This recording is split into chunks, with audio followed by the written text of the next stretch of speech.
ಎಲ್ರಿಗೂ ನಮಸ್ಕಾರ.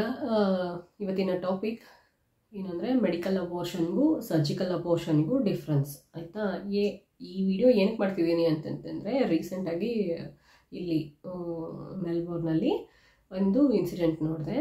ಬರೀ 3 months ಮಾತ್ರ ಕಂಪ್ಲೀಟ್ ಆಗಿತ್ತಂತೆ. ಸೊ ಸರ್ಜಿಕಲ್ ಅಬೋರ್ಷನ್ ಮಾಡಿಸ್ಕೊಳಕ್ಕೆ ಹೋಗಿದ್ದಾರೆ. ಏನಾಗಿದೆ ಅನ್ನೋದು ಗೊತ್ತಿಲ್ಲ. ಅನಸ್ತೇಷಿಯಾ ಡೋಸೇಜಿಂದ ಏನಾದರೂ ಪ್ರಾಬ್ಲಮ್ ಆಗಿದೆನೋ ಅಥವಾ ಅವರೇನು ನೀಟಾಗಿ ಮೆನ್ಷನ್ ಮಾಡಿಲ್ಲ. ಬಟ್ ಅವರು 30 years ಮಾತ್ರ ಲೇಡಿಗೆ ಆಯಿತಾ ಅಬೋರ್ಷನ್ ಮಾಡಿಸ್ಕೊಂಡು ಆದಮೇಲೆ ವಾರ್ಡಿಗೆ ಶಿಫ್ಟ್ ಮಾಡಿದ್ದಾರೆ. ಬಟ್ ಅವರು ಅಲ್ಲೇ ಸತ್ತೋಗಿದ್ದಾರೆ ಆಯಿತಾ. ಸೊ ಏನಾಗಿದೆ ಅನ್ನೋದು ಗೊತ್ತಿಲ್ಲ, ಏನಿಲ್ಲ ಅನ್ನೋದು ಗೊತ್ತಿಲ್ಲ. 2 ಮಕ್ಕಳು, ಪಂಜಾಬೀಸು 2 ಮಕ್ಕಳು ಇದ್ದಾರೆ. ಇದು 3rd one ಅಂತೆ. ಬಿಕಾಸ್ ಆಫ್ ಎಕನಾಮಿಕಲ್ ಇಶ್ಯೂಸ್ ಅವ್ರಿಗೆ 3ನೇ ಮಗು ಬೇಡ ಅಂತ ಹೇಳಿ ತೆಗೆಸ್ಕೊಳಕ್ಕೆ ಹೋಗಿರೋದು. ಡಾಕ್ಟರ್ಸ್ ಏನಂತ ಸಜೆಸ್ಟ್ ಮಾಡಿದ್ದಾರೆ, ಇನ್ನೂ 3 months ಅಲ್ಲಮ್ಮ, ಮೆಡಿಕಲ್ ಅಬೋರ್ಷನ್ನೇ ಮಾಡಿಸ್ಕೊಳ್ಳಿ ಅಂತ ಹೇಳಿದ್ದಾರೆ. ಬಟ್ ಇವರು it's obvious that completely depends on individual. ಅವ್ರಿಗೆ ಹೇಗೆ ಬೇಕೋ ಹಾಗೆ ಮಾಡಿಸ್ಕೊಂಡಿದ್ದಾರೆ. That I agree. ಬಟ್ ಏನು ಅಂತಂತಂದರೆ, ಮೆಡಿಕಲ್ ಅಬೋರ್ಷನ್ ಮಾಡಿಸ್ಕೊ ಅಂತ ಹೇಳಿದ್ರು ಸರ್ಜಿಕಲ್ ಅಬೋರ್ಷನ್ ಮಾಡಿಸ್ಕೊತೀನಿ ಅಂತ ಮಾಡಿಸ್ಕೊಂಡಿದ್ದಾರೆ. ಅವರೇ ಹೋಗ್ಬಿಟ್ರು ಆಯಿತಾ. ತುಂಬ ಸಿಕ್ಕಾಪಟ್ಟೆ ಬೇಜಾರಾಯಿತು. ಆ ಮಕ್ಕಳದ ಕತೆ ಏನು, ಈಗ ಉಳಿದಿರೋ ಮಕ್ಕಳ ಕತೆ ಏನು, ಯಾರೋ ನೋಡ್ಕೊತಾರೆ ಅಂತ ಅನ್ಬೋದು. ಬಟ್ ತಾಯಿ ನೋಡ್ಕೊಂಡಂಗೆ ಯಾರೋ ನೋಡ್ಕೊಳ್ಳೋದಕ್ಕೆ ಸಾಧ್ಯವೇ ಇಲ್ಲ ಆಯಿತಾ. ನೀವು ಏನು ಹೇಳಿದ್ರು ನಾನು ಇದಕ್ಕೆ ಒಪ್ಕೊಳ್ಳಲ್ಲ. ತಾಯಿನೇ ಆಯಿತಾ, ಅದಕ್ಕೆ ಎರಡನೇ ಮಾತಿಲ್ಲ. ಸೊ ಆವಾಗ ಅನ್ನಿಸ್ತು, ಈಗ 3 ತಿಂಗಳು ಆಗಿರಲಿಲ್ಲ ಅಂದ್ರೂ why she opted surgical abortion ಅಂತ ನನಗೆ ಸತ್ಯವಾಗ್ಲೂ ಗೊತ್ತಿಲ್ಲ. ಆಕಿನ ಹಣೆ ಬರೆದೊಳಗೆ ಹಿಂಗೆ ಸಾಯಬೇಕು ಅನ್ನೋದಿತ್ತು, ಹಿಂಗಾಯಿತು ಅನ್ನೋದು ಒಂದು ಪಾಯಿಂಟು. ಇನ್ನೊಂದು ಏನು ಪಾಯಿಂಟ್ ಅಂದರೆ, ನಾನು ಈ ಥರ ಸ್ಕ್ಯಾಂಡಲ್ಗಳೆಲ್ಲ ಬರೀ ನಮ್ಮೂರುಗಳಲ್ಲೇ ಆಗುತ್ತೆ ಅಂತ ಅಂದ್ಕೊಂಡಿದ್ದೆ.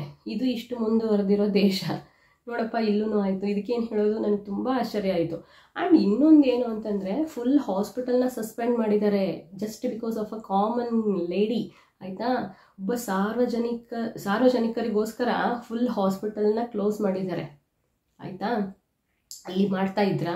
ಖಂಡಿತವಾಗ್ಲೂ ಇಲ್ಲ ಆಯಿತಾ. ಅದೂ ಒಂದು ದೊಡ್ಡ ಬ್ಲಂಡರ್ ಆಗಿರೋದು ಅಷ್ಟೇ, ಬಿಟ್ಟರೆ ಏನೂ ವಾಪಸ್ ಬರ್ತಾ ಇರಲಿಲ್ಲ. ಬಟ್ ಇದನ್ನು ನಾನು ಹೇಳಿರೋ ಮಾತುಗಳನ್ನೆಲ್ಲ ನೋಡಿ ಯಾರ್ಯಾರು ಹೇಗೆ ರಿಯಾಕ್ಟ್ ಮಾಡ್ತಾರೆ ಅಂತ ಗೊತ್ತಿಲ್ಲ. ನನಗೆ ಅನಿಸಿದ್ದನ್ನು ನಾನು ಹೇಳಿದ್ದೀನಿ ಆಯಿತಾ. ಓಕೆ, ಇವಾಗ ಡಿಫ್ರೆನ್ಸ್ ಬಗ್ಗೆ ಮಾತಾಡೋಣ. ಮೆಡಿಕಲ್ ಅಬೋರ್ಷನ್ಗೂ ಸರ್ಜಿಕಲ್ ಅಬೋರ್ಷನ್ಗೂ ಏನು ಡಿಫ್ರೆನ್ಸು ಅಂತ. ಮೆಡಿಕಲ್ ಅಬೋರ್ಷನ್ ಅಂತಂದರೆ ವಿದಿನ್ 3 months ಆಯಿತಾ ಮೆಡಿಕಲ್ ಅಬೋರ್ಷನ್ ಮಾಡ್ತಾರೆ. ಸರ್ಜಿಕಲ್ ಅಬೋರ್ಷನ್ ಏನಂತಂದರೆ 2nd trimester, ಅಂದರೆ ಯೂಶ್ವಲ್ ಆಗಿ 3 months ಕಂಪ್ಲೀಟ್ ಆದಮೇಲೆ ಮಾಡುವಂಥದ್ದು surgical abortion. But within 3 months also ಅದನ್ನು ಮಾಡ್ತಾರೆ. ಓಕೆ, ಮೆಡಿಕಲ್ ಅಬೋರ್ಷನಲ್ಲಿ ಯೂಶ್ವಲ್ ಆಗಿ ಏನು ಪ್ರೊಸೀಜರ್ ಅಂತಂತಂದರೆ, 10 weeksಗಿನ ಮುಂಚೆ ಇತ್ತು ಅಂತಂತಂದರೆ ಫಸ್ಟು ಟ್ಯಾಬ್ಲೆಟ್ಸ್ ಕೊಡ್ತಾರೆ. ಫಸ್ಟ್ ಟ್ಯಾಬ್ಲೆಟ್ ಏನಕ್ಕೆ ಅಂತಂತಂದರೆ, ಪ್ರೊಜೆಸ್ಟ್ರಾನ್ ಪ್ರೊಡಕ್ಷನ್ನ ಕಂಪ್ಲೀಟಾಗಿ ಸ್ಟಾಪ್ ಮಾಡುತ್ತೆ. ಪ್ರೊಜೆಸ್ಟ್ರಾನ್ ಏನಕ್ಕೆ ಬೇಕು ಅನ್ನೋದು ಗೊತ್ತಲ್ವಾ. ಕಂಪ್ಲೀಟ್ ಪ್ರೆಗ್ನೆನ್ಸಿ ಜರ್ನಿನಲ್ಲಿ progesterone is a very major hormone ಆಯಿತಾ. So straight away first pregnancy ಪ್ರೊಡಕ್ಷನನ್ನು ಸ್ಟಾಪ್ ಮಾಡ್ತಾರೆ. ನೆಕ್ಸ್ಟ್ ಮೆಡಿಸಿನ್ ಏನು ಕೊಡ್ತಾರೆ ಅಂತಂತಂದರೆ, ಯೂಟ್ರಸ್ ಕಾಂಟ್ರಾಕ್ಷನ್ ಸ್ಟಾರ್ಟ್ ಆಗಿ ಪ್ರೆಗ್ನೆನ್ಸಿ ಟಿಶ್ಯೂ ಆಚೆ ಬರೋದಕ್ಕೆ ನೆಕ್ಸ್ಟ್ ಮೆಡಿಸಿನ್ ಕೊಡ್ತಾರೆ ಆಯಿತಾ. ಸೊ ಇದಿಷ್ಟೇ. ಇಷ್ಟು ಕೊಟ್ಟ ಆದಮೇಲೆ ಬ್ಲೀಡಿಂಗ್ ಎಲ್ಲ ಸ್ಟಾರ್ಟ್ ಆಗಿ ಹೋಗುತ್ತೆ. ಬ್ಲೀಡಿಂಗ್ ಜಾಸ್ತಿ ಇರುತ್ತೆ, ಕ್ರ್ಯಾಂಪಿಂಗೂ ಜಾಸ್ತಿ ಇರುತ್ತೆ, ನೋವು ಆಗುತ್ತೆ, ಆ್ಯಂಡ್ ಬ್ಲೀಡಿಂಗ್ ಕೂಡ ಜಾಸ್ತಿ ಇರುತ್ತೆ. ಇದನ್ನು ಮನೆಯಲ್ಲೂ ಮಾಡಬಹುದು, ಕ್ಲಿನಿಕಲ್ಲೂ ಮಾಡಬಹುದು. ಬಟ್ ರಿಕವರಿ ಟೈಮ್ ಏನು ಅಂತಂತಂದರೆ ಕಮ್ಮಿ. ನಿಮಗೆ ಬ್ಲೀಡಿಂಗ್ ಎಲ್ಲ ಸ್ಟಾಪ್ ಆಯಿತು ಅಂದರೆ ಆಗೋಯ್ತು, ಮತ್ತೇನು ಯೋಚನೆ ಮಾಡೋ ಅಷ್ಟಿಲ್ಲ. ಈಗ ಸರ್ಜಿಕಲ್ ಅಬೋರ್ಷನಲ್ಲಿ ಏನು ಮಾಡ್ತಾರೆ ಅಂತಂದರೆ, ಫಸ್ಟು ನಿಮಗೆ ಅನಸ್ತೇಷಿಯಾ ಕೊಡ್ತಾರೆ. ಅನಸ್ತೇಷಿಯಾ ಕೊಟ್ಟು ಸರ್ವಿಕ್ಸ್ನ ಡೈಲೇಟ್ ಮಾಡ್ತಾರೆ ಅಂದರೆ ಸರ್ವಿಕ್ಸ್ ಹೀಗಿರುತ್ತಲ್ಲ ಅದನ್ನು ಫುಲ್ ಓಪನ್ ಮಾಡ್ತಾರೆ. ಎಷ್ಟಾಗಲ್ಲ ಓಪನ್ ಮಾಡ್ತಾರೆ ಅಂದರೆ, ಎಷ್ಟು ವೀಕ್ಸ್ನ ಮಗು ನಿಮ್ಮ ಹೊಟ್ಟೆನಲ್ಲಿ ಇದೆ ಅನ್ನೋದು ಮೇಲೆ ಡಿಪೆಂಡ್ ಆಗುತ್ತೆ. ಅಂದರೆ ಮಗು ವೀಕ್ಸ್ ಎಷ್ಟು ವಾರಗಳ ಮಗು ಇದೆ ಹೊಟ್ಟೆನಲ್ಲಿ ಅಂತ. ಸೊ ಅಕಾರ್ಡಿಂಗ್ಲಿ ಮಗು ಬೆಳ್ಕೊಂಡಿರುತ್ತಲ್ವ, ಸೊ ಅಷ್ಟು ದಪ್ಪನಾಗಿರೋ ಮಗು ಆಚೆ ಬರಬೇಕಲ್ವ. ಸೊ ಹಾಗಾಗಿ ಡೈಲೇಷನ್ ಅಂದರೆ ಸರ್ವಿಕ್ಸ್ನ ಅಷ್ಟು ಓಪನ್ ಮಾಡ್ತಾರೆ. ಫಸ್ಟ್ ಅನಸ್ತೇಷಿಯಾ ಕೊಟ್ಟಿರ್ತಾರೆ, ಡೈಲೇಷನ್ ಮಾಡ್ತಾರೆ. ಸೊ ಡೈಲೇಷನ್ ಮಾಡೋದೆಲ್ಲ ನಿಮಗೆ ಗೊತ್ತಾಗಲ್ಲ, ಯಾಕಂದರೆ ಅನಸ್ತೇಷಿಯಾ ಕೊಟ್ಟಿರ್ತಾರೆ. ಓಪನ್ ಮಾಡಿಬಿಟ್ಟು ಮಗುನ ಹೀಗೆ ಏನಂತಾರೆ ಇನ್ಸ್ಟ್ರೂಮೆಂಟ್ಸ್ ಯೂಸ್ ಮಾಡಿ ಮಗುನ ಹೊರಗಡೆ ತೆಗಿತಾರೆ ಆಯಿತಾ. ಇದು ಸರ್ಜಿಕಲ್ ಅಬೋರ್ಷನ್. ಇದು ಸರ್ಜಿಕಲ್ ಅಬೋರ್ಷನ್ ಏನು ಅಂತಂತಂದರೆ, ಕಂಪಲ್ಸರಿಯಾಗಿ ಹಾಸ್ಪಿಟ್ಲಲ್ಲೇ ಮಾಡಿಸ್ಬೇಕು. ಡಾಕ್ಟರ್ಸೇ ಮಾಡ್ತಾರೆ.